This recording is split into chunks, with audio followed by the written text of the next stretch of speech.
Invite करेंगे Deepti Ahuja madam को, वरिष्ठ ऑक्यूपेशन थेरेपिस्ट, सहायक आचार्य, एमईटी विश्वविद्यालय ग्रेटर नोएडा। सेरेब्रल पॉल्सी बच्चों में लिखावट की कला का विकास। दीप्ति आहूजा मैडम। करने से पहले मैं धन्यवाद देना चाहूँगी doctor Jitendra Kumar Jain, Mrs doctor Jain का, सर मल्लिका अर्जुन सर का और मेरे डायरेक्टर मैडम डॉक्टर जयंती पुजारी जी का, जिन्होंने मुझे मौका दिया यहाँ आज बोलने का। और एक और हम एक्टिविटी करना चाहेंगे। सुबह से सब बैठे हुए हैं, एक छोटा सा हमने ब्रेक लिया था, उसके बाद कुछ लोगों को उबासी आ रही है क्योंकि बहुत देर हो गई है बैठे हुए, खाने का भी समय हो रहा है, आधा दिन बीत चुका है। तो मैं सबसे रिक्वेस्ट करूंगी कि हम एक छोटा सा 2 मिनट का एक एक्टिविटी करेंगे, जिसके लिए सबको खड़ा होना पड़ेगा। सब अपनी सीट छोड़ के 2 मिनट के लिए खड़े होंगे। जो माताएं या पेरेंट्स बच्चों को लेके हैं गोद में, वो बैठे रहें, लेकिन बाकी खड़े हुए लोग हो सकते हैं। अब आपको करना क्या है कि जो मैं करूंगी आपको वो नहीं करना है, लेकिन जो मैं कहूंगी बोलूंगी वो आपको करना है। तो 3 पोस्चर मैं बताऊंगी, जैसे कि फूल को फूल दिखाइए सब, फूल। और शाखाएं, पेड़ की बात कर रहे हैं हम यहाँ पर, तो शाखाएं और पेड़ कैसे बनाएंगे? तो अब आपको करना क्या है, जो मैं कहूंगी वो आपको करना है, जो मैं करूंगी वो नहीं, ठीक है? तो शुरू करते हैं फटाफट से। पेड़, शाखाएं, फूल, पेड़, फूल, शाखाएं। एक बार और जल्दी से करेंगे। पेड़, शाखाएं, फूल, वेरी।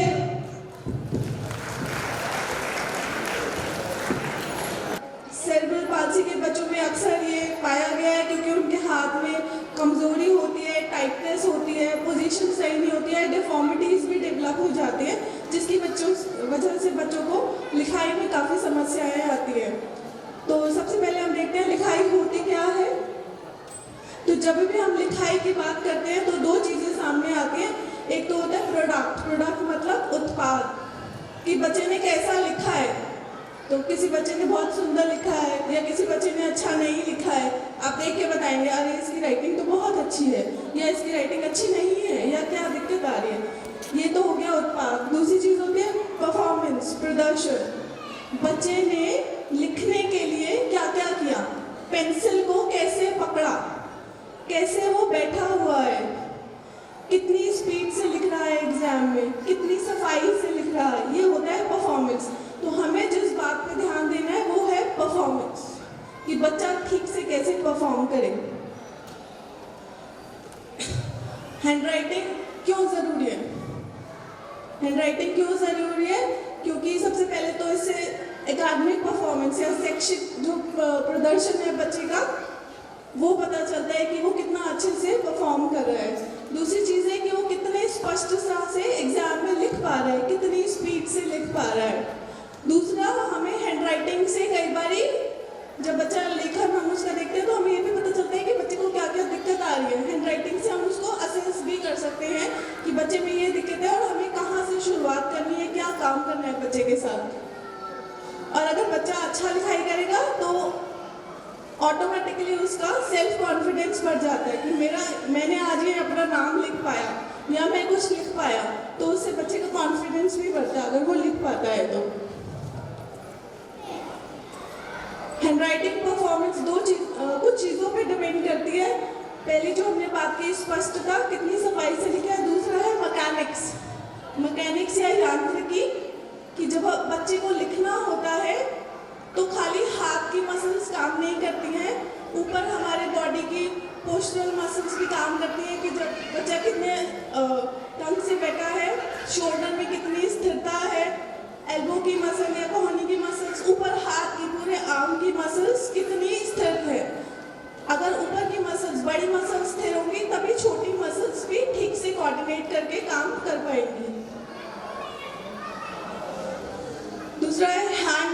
हैंड्स। यूजुअली ज़्यादातर लोग यहाँ सीधे हाथ से लिखते होंगे, कुछ लोग लेकिन लेफ्ट हैंड से भी लिखते हैं। तो किस हाथ से बच्चा लिखता है?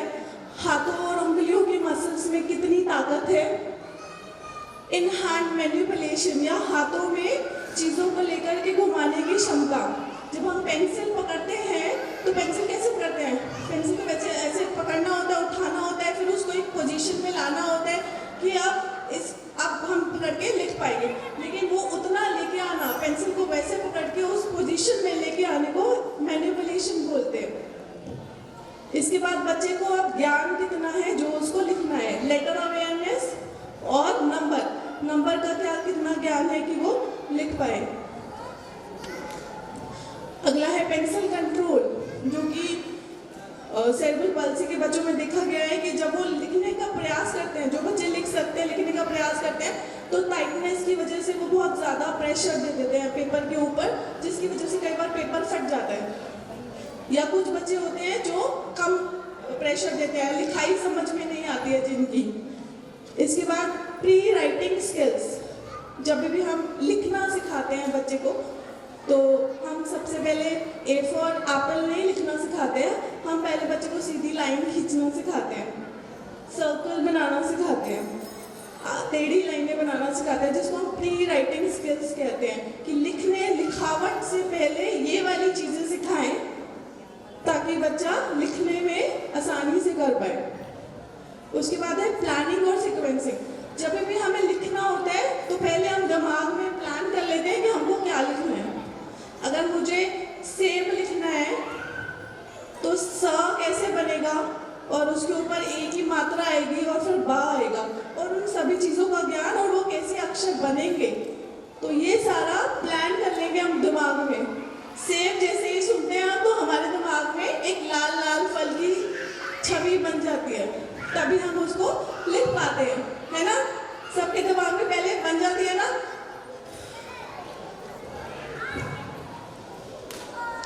हाथ की मैं बात करना चाहूंगी क्योंकि हैंड राइटिंग हाथ से कर रहे हैं। तो हमारा जो हाथ है, आपको हैरानी होगी जान करके कि उसमें 27 हड्डियां बोन्स होती हैं और 50 के लगभग मसल्स होती हैं छोटे से हाथ में। और जब हमें लिखना होता है तो इन 50 मसल्स को एक साथ कोऑर्डिनेट करना होता है, मतलब इनको एक साथ काम करना होता है एक सही तरीके में, तब हम लिख पाते हैं। इसके अलावा बहुत सारे लिगामेंट्स, टेंडेंस होते हैं। इसके बाद और जो जिस चीज़ का लिखाई पे फर्क पड़ता है वो है विजुअल मोटर इंटीग्रेशन, जिसकी बात अभी पहले भी किया है, जिसमें हाथ और आँख और हाथ का समन्वय। जो चीज़ आप देख रहे हैं साथ साथ हाथ से कर रहे हैं, मैं कुछ सुन रही हूँ और साथ साथ लिख रही हूँ, तो मेरे देखने की ताकत और मेरे लिखने की ताकत एक साथ मिल करके काम कर रही है। नेक्स्ट है परसेप्शन। परसेप्शन क्या होता है? जो भी आप वातावरण में देख रहे हैं उसको आप ग्रहण कर रहे हैं, और जब हम ग्रहण करते हैं वो हम करते हैं अपनी इंद्रियों से। हमें पता है हमारे पास सबके पास 5 इंद्रियां हैं, आँख, नाक, स्किन, टंग, है ना? सबके पास है। तो जितना भी हम ग्रहण करते हैं वातावरण से वो सब हम अपनी इंद्रियों के थ्रू करते हैं। परसेप्शन बोलते हैं उसको, वातावरण से ग्रहण करना। इसमें कुछ चीज़ें जैसे स्पेशल रिक्वायरमेंट, मतलब स्पेस में किसी चीज़ की क्या ऑर्गेनाइजेशन है। जैसे यहाँ पे ये लैपटॉप टेबल के ऊपर रखा है तो आपको पता है ये ऊपर होता है या नीचे या दाएं बाएं, इन सब चीज़ों का ज्ञान। इसके बाद विजुअल डिस्क्रिमिनेशन, अगर हम 2 चीज़ें एक साथ देख रहे हैं तो उन दोनों के बीच में क्या फ़र्क है, क्या डिफरेंस है। और ऑडिटरी डिस्क्रिमिनेशन, अगर 2 चीज़ों की आवाज़ आ रही है एक साथ तो उसमें कैसे डिफरेंशिएट करेंगे। तो अगर ये सब चीज़ें बच्चा कर पाएगा तो वो लिखाई उसके लिए आसान हो जाती है। इमोशन, बच्चा क्या सोच के लिखना है। अगर बच्चे को किसी को डांट दिया या स्कूल में डांट पड़ गई तो बच्चा कैसे लिखेगा, राइटिंग में फ़र्क पड़ेगा कि नहीं। अगर बच्चा एग्जाम में है तो कैसे टेंशन में लिख रहा है, और अगर नॉर्मल घर पे है तो बहुत फ़र्क पड़ता है इन सब चीज़ों का। अटेंशन और मेमोरी, कितने ध्यान के साथ लिख रहा है। अगर बच्चा ध्यान से लिख रहा है तो राइटिंग पे पूरा ध्यान देके अच्छे से लिखेगा।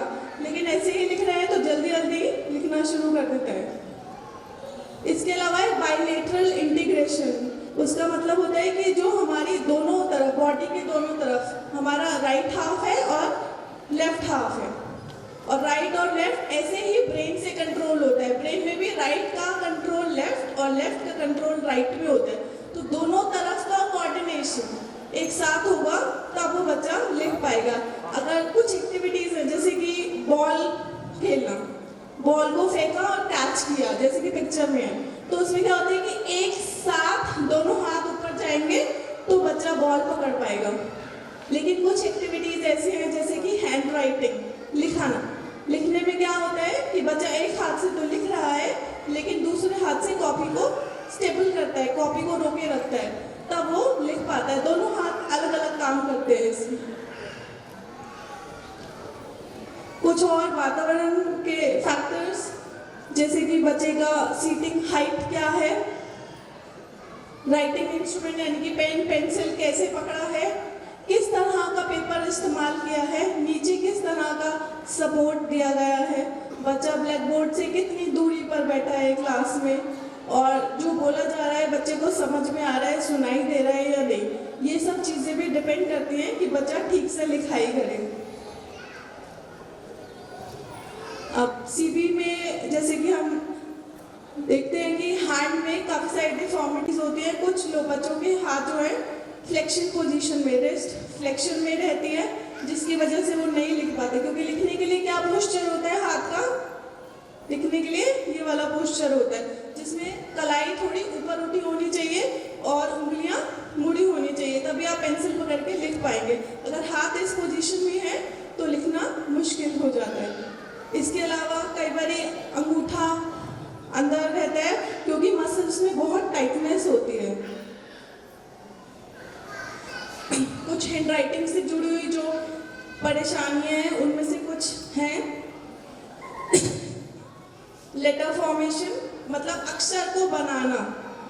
अक्षर कैसे बनाना है, ए कहाँ से शुरू होता है, कैसे बनेगा, सेंटर से शुरू करना है मुझे, या सी जो है कैसे शुरू होता है, किस तरफ ओरिएंटेशन होगा, मतलब राइट से शुरू करना है कि लेफ्ट से शुरू करना है, लेटर किस तरह बनना चाहिए।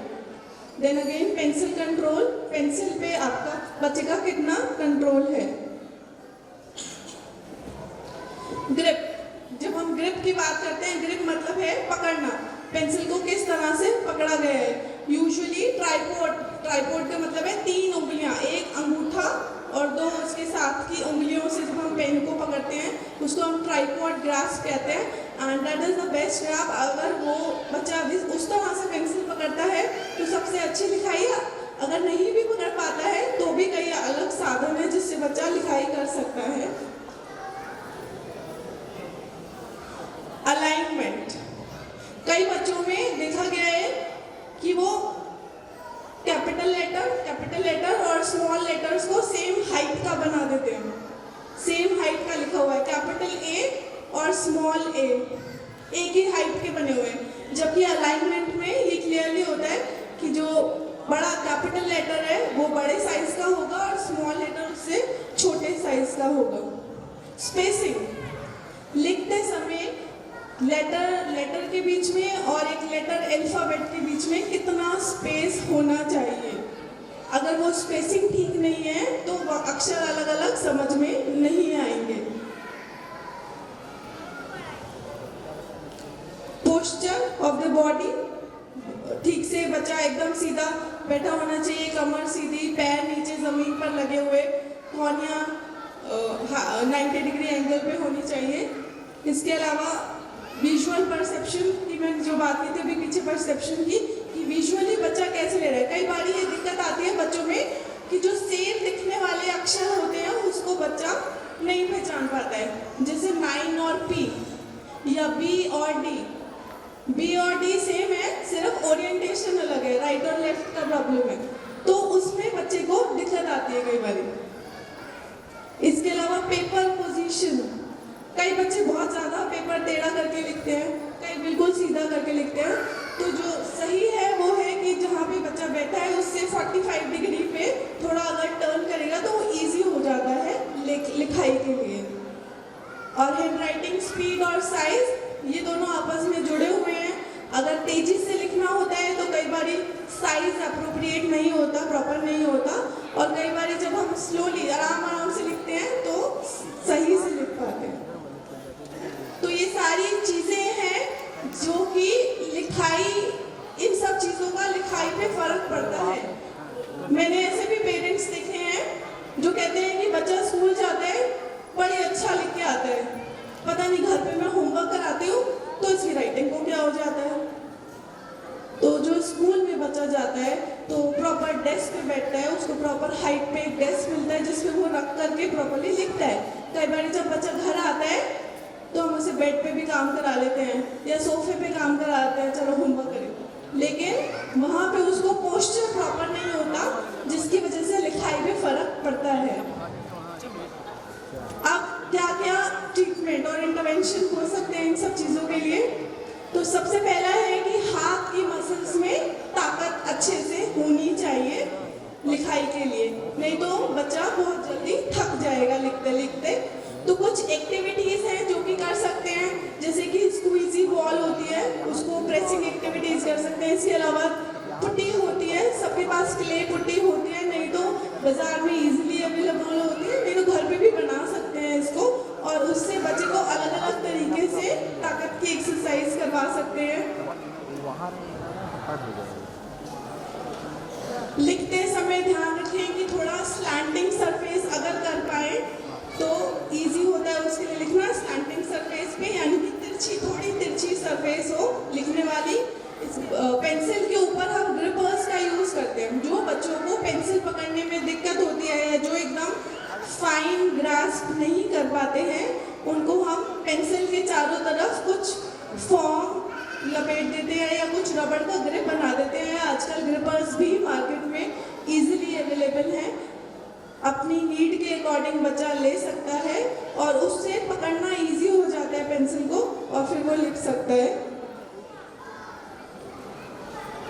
अगली जो मैंने बात की थी मोटर प्लानिंग की, मोटर प्लानिंग भी दिक्कत होती है। कई बार बच्चे प्लान नहीं कर पाते हैं कि उनको क्या लिखना है, कैसे लिखना है, तो उसके लिए भी एक्टिविटीज़ की जा सकती हैं कि आप जो भी कोई काम करा रहे हैं उसको छोटे छोटे पार्ट्स में डिवाइड कर दें और हर एक पार्ट को प्रैक्टिस करें अलग अलग, फिर बाद में धीरे धीरे बढ़ा करके इकट्ठा प्रैक्टिस कराएं। जैसे कि एक अगर पेज पे बच्चे को लिखना है तो थोड़ा सा लिखवाएं, 2 लाइनें लिखवाएं, उसी का प्रैक्टिस कराएं। ये नहीं है कि एक ही दिन में पूरा काम एक साथ खत्म करना है, वैसा वाला अप्रोच नहीं है। विजुअल परसेप्शन, आंखों से जो देखा उसे कैसे परसीव किया। जैसे कि यहाँ पे आपको एक पिक्चर दिख रही होगी, इसमें कुछ लोगों को नजर आता है कि एक फ्लावर पॉट बना हुआ है, कुछ लोगों को नजर आता है कि 2 चेहरे बात कर रहे हैं। तो ये हर एक का अलग परसेप्शन होता है कि वो क्या परसीव करता है, पहले कैसे परसीव करता है। तो लेकिन सेरेब्रल पाल्सी के बच्चों में इसमें दिक्कत पाई जाती है, जिसके लिए हम छोटी छोटी एक्टिविटीज़ करा सकते हैं। जैसे कि डॉटेड लाइन, जो भी लेटर वो लिखना चाहता है उसमें डॉटेड लाइन पे पहले डॉटेड पे प्रैक्टिस कराएं तो वो कर पाता है। पेंसिल मैकेनिक्स, कैसे पेंसिल मूव करती है और कैसे उसका प्रेशर अप्लाई हो रहा है। तो कई बार हम बच्चों को क्या करते हैं कि जहाँ पे जिस सरफेस पे वो लिख रहा है उसके नीचे फॉइल पेपर लगा देते हैं या कार्बन पेपर लगा देते हैं, और बच्चे बोलते हैं फॉइल पेपर ये फटना नहीं चाहिए जब आप लिखते हैं। तो धीरे धीरे प्रैक्टिस से बच्चा जान करके प्रेशर कम लगाता है। अगर बच्चे को ये ज्ञात ही नहीं होगा कि कितना प्रेशर लगाना है मुझे, तो वो कैसे समझेगा। तो उसको कुछ फीडबैक चाहिए, कुछ समझ चाहिए कि मैं कितना प्रेशर लगाऊं। तो अगर 2-3 पन्नों के नीचे आप कुछ ऐसा लगाते हैं और बच्चे बोलते हैं ये फटना नहीं चाहिए, तो वो फिर फीडबैक एक आप उसको देते हैं। कुछ एक्टिविटीज की बात करेंगे, क्योंकि लिखाई खाली लिखाई ही नहीं है, पूरी बॉडी का समन्वय होना जरूरी है लिखाई के लिए भी। जैसे सुबह डॉक्टर कादर ने बड़े अच्छे से एक्सरसाइज बताई, आपको काफ़ी सारी एक्टिविटीज समझाई कि कैसे कंट्रोल करते हैं। उसमें से कुछ है कि हमें पोस्चरल कंट्रोल भी डेवलप करना ज़रूरी है बच्चे में, और पोस्चरल कंट्रोल के लिए हम ग्रॉस मोटर एक्सरसाइज कराते हैं। ग्रॉस मोटर मतलब जिसमें हम अपनी बड़ी मसल्स को यूज़ करते हैं, बड़ी मसल्स को यूज़ करते हैं हम खेलने में, कूदने में, स्विमिंग में, बहुत सारी एक्टिविटीज़ में यूज़ करते हैं। इसके अलावा सेरेब्रल पाल्सी के बच्चे जो बहुत ज़्यादा मूवमेंट नहीं कर पाते हैं उनके लिए स्टैटिक एक्सरसाइज होती है। एक ही जगह पे नीलिंग कराते हैं, घुटनों पे खड़ा करते हैं, घोड़ा बनाते हैं, रोलिंग कराते हैं। तो इन बच्चों को भी आप खूब सारी मूवमेंट कराएं। मूवमेंट कराने से पोस्चरल कंट्रोल डेवलप होता है, जो हमारे बैक की मसल्स होते हैं, कमर के मसल्स होते हैं, वो डेवलप होते हैं। खूब सारा मूवमेंट, खूब सारी एक्टिविटी इनको करने दीजिए। इसके अलावा स्विमिंग है, तैराकी, एक और बच्चे गेम खेलते हैं स्टैचू वाला, बहुत ही कॉमन गेम है, सब बच्चे खेलते हैं स्टैचू, मूव नहीं करना है और उसके बाद रिलैक्स होकर मूव करते हैं। तो स्टैचू जब हम बनते हैं तो हम इंटेंशनली मतलब जान करके अपनी बॉडी को कंट्रोल करते हैं। जब हम बॉडी को कंट्रोल करते हैं तो हम अपनी मसल्स को एक्टिवेट करते हैं, जिससे कि वो मसल डेवलप होती है, स्ट्रेंथन होती है। खूब सारी दीवार पे पेंटिंग करना, खूब सारा पुशअप्स करना, दीवार को धक्का देना या बड़ी सरफेस पे पेंटिंग कराना। उससे क्या होता है कि जो बड़े जोड़ है और यहाँ की जो मसल्स है वो काम करते हैं। कई बार हम बच्चों को बोलते हैं अच्छा टेबल और कुर्सी पे बैठे और टेबल को चलो साफ करते हैं, कपड़ा दे देते हैं उनको और चलो टेबल साफ करें। तो टेबल नहीं साफ करा रहे हैं हम उनके मसल्स डेवलप कर रहे हैं ऊपर वाले हाथ के। वैसे वाला एक्टिविटी खूब सारा करने देना है बच्चों को। ये तो हो गई बात ग्रॉस मोटर, बड़ी मसल्स की। अब बड़ी मसल्स के साथ साथ हमें छोटी मसल्स को भी डेवलप करने की बहुत ज़्यादा ज़रूरत है, जिसके लिए शायद आप लोग कई सारी एक्टिविटीज़ ऑलरेडी करते होंगे। कुछ एक्टिविटीज़ जैसे कि पेगबोर्ड एक्टिविटीज़ बहुत कॉमन है, जिसमें एक तरह की शेप को निकाल के रखते हैं और फिर उसको दोबारा वापस लगाते हैं। उसके अलावा चिमटी से कुछ सामान उठाना, जो बच्चे कर सकते हैं उनसे ये करा सकते हैं कि चिमटी से सामान उठाना, पहले बड़ा और फिर छोटा। इसके अलावा लेसिंग एक्टिविटी होती है या बीडिंग एक्टिविटी होती है, जिसमें अलग अलग साइज के मोती मिलते हैं, उनको धागे में पिरोना। ऑरिगेमी होता है, जैसे पेपर से हम कोई आकृति बना देते हैं, पेपर से हमने फूल बना दिया, पेपर से हमने बर्ड बना दिया, तो पेपर वाला मोड़ के करते हैं। वो वाली भी एक बहुत अच्छी एक्टिविटी है फाइन मोटर स्किल्स डेवलप करने के लिए।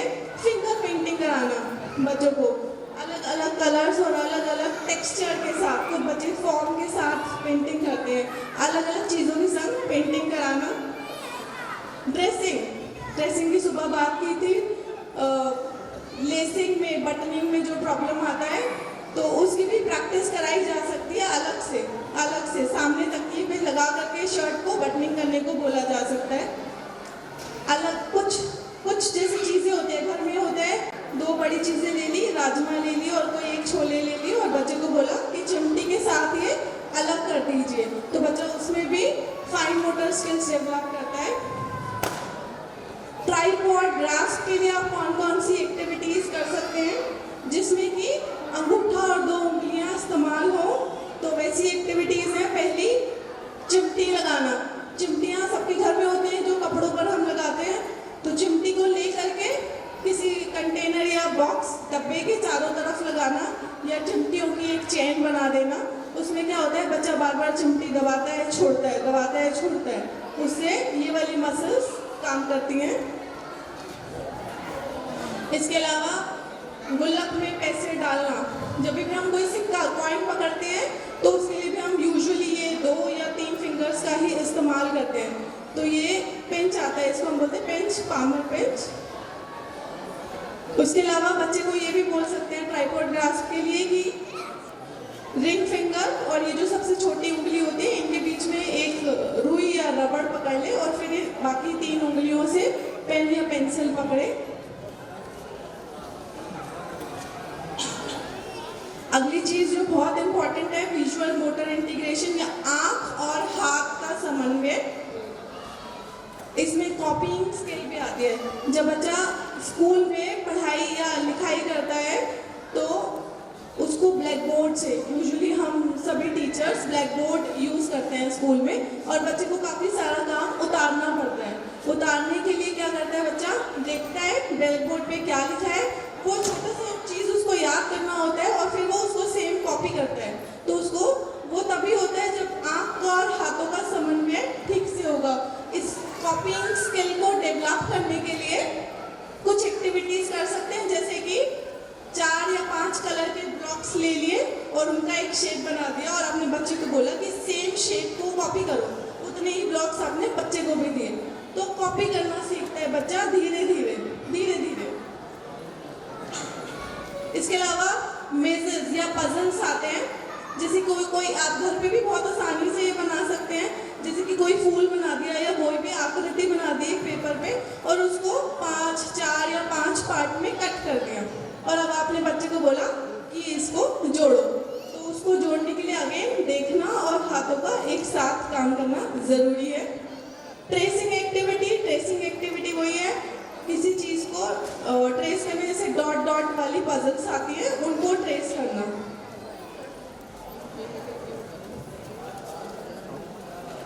अब कॉपिंग सिखा दी, अब लिखाई से कैसे रिलेट करें इसको।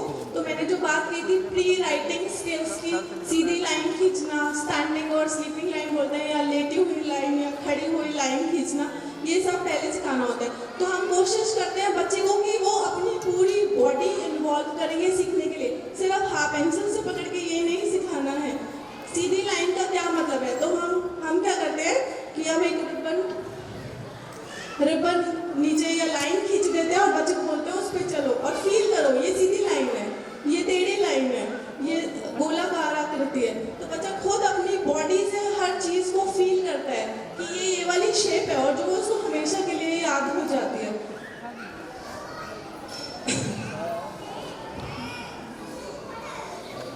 इसके अलावा वही शेप्स ज़रूरी नहीं है कॉपी पर, रेत पर बनाना, पेंटिंग से बनाना। और हम यूजुअली क्या करते हैं, अखबार का एक रॉड बना लेते हैं, स्टिक बना लेते हैं और उस पर आगे एक रिबन बांध देते हैं। बच्चे को बोलते हैं ए बनाओ हवा में, बी बनाओ हवा में। तो क्या हो रहा है, बच्चा वो याद भी कर रहा है और उसके ऊपर के सारे मसल्स भी काम कर रहे हैं। बहुत इंपॉर्टेंट चीज़ प्रेशर और हैंड फटीग, क्योंकि इन बच्चों का मसल्स बहुत ही कमज़ोर होता है, तो ये बच्चे बहुत जल्दी थक जाते हैं लिखाई में। तो हमें क्या करना है कि हमें इनको छोटे छोटे पार्ट्स में लिखाना है और बीच में रिलैक्स टाइम देना है कि इनके हाथों की मसल्स को आराम मिल जाए। क्योंकि अगर फटीग बहुत ज़्यादा हो गया तो बच्चा आगे लिखने से ही इनकार कर देगा, आपका सिखाना बेकार हो जाएगा। तो हम उसको छोटे छोटे पार्ट्स में डिवाइड करते हैं और उस पर ब्रेक्स देते हैं, जिसमें ब्रेक में आप उसको छोटा एक्सरसाइज करा सकते हैं, स्क्वीजी बॉल वाला या पुट्टी वाला, कोई भी एक एक्सरसाइज करा सकते हैं। उससे क्या होगा, मसल्स रिलैक्स हो जाते हैं और बच्चा फिर से लिखने के योग्य होता है। जैसे कि मैंने पहले बात की थी, सीपी के बच्चों में यूजुअली रिस्ट डाउन रहती है, फ्लेक्शन पे रहती है या नीचे मुड़ी हुई रहती है। तो हम उसके लिए ऑर्थोसिस जो सपोर्ट हम दे सकते हैं कि रिस्ट थोड़ा सा एक्सटेंशन में रहे। यहाँ पे कुछ तस्वीरें हैं जिसमें रिस्ट एक्सटेंशन में या फंक्शनल पोजीशन में रहती है या एल्बो मुड़ी रहती है, तो एल्बो को सीधा करने के लिए हम सपोर्ट दे सकते हैं। इसके अलावा कुछ अडाप्टेशन या असिस्टिव डिवाइसेस, सहायक उपकरण जो है वो इस्तेमाल कर सकते हैं। अलग अलग तरह के मार्केट में ग्रिपर्स अवेलेबल हैं, जिस बच्चे की जैसी क्षमता है उसके अकॉर्डिंग ग्रिपर्स लिए और लिखना शुरुआत कर सकते हैं। लिखाई की शुरुआत ज़रूरी नहीं है क्लासरूम या घर में पेपर पेंसिल से हो, लिखाई की शुरुआत प्लेग्राउंड में भी हो सकती है। इसी के साथ मैं ख़त्म करूँगी। धन्यवाद।